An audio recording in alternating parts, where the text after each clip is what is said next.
Mendengar ayahnya pulang dalam kondisi mabuk, sang anak bergegas masuk ke kamar dan mengunci pintunya.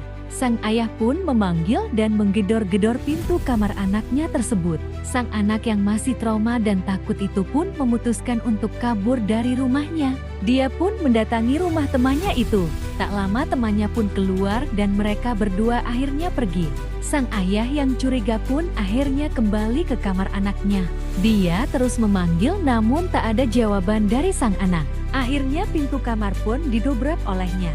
Sontak sang ayah kaget melihat anaknya sudah tidak ada di kamarnya tersebut. Dia pun keluar dan bergegas mencarinya. Keesokan harinya, sang anak bersama temannya itu berniat pergi menggunakan kapal. Melihat mobil dari ayah temannya itu datang, teman sang anak langsung panik dan memutuskan untuk berpindah tempat.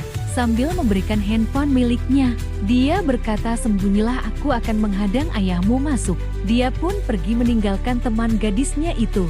Sesampainya di bawah, dia langsung menghadang ayah temannya itu. Sang ayah yang ingin menjemput anaknya, itu langsung menghajar sang anak yang menghalanginya itu.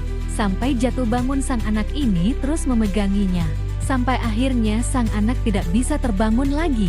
Tak lama sang ayah itu masuk dan langsung melihat anaknya tersebut. Sang anak kaget melihat ayahnya yang sudah di sampingnya itu. Dia pun lari namun sang ayah berhasil menangkapnya. Sang anak itu pun melawan dan menggigit tangan ayahnya tersebut. Sang anak langsung bergegas lari. Sang ayah juga langsung mengejarnya.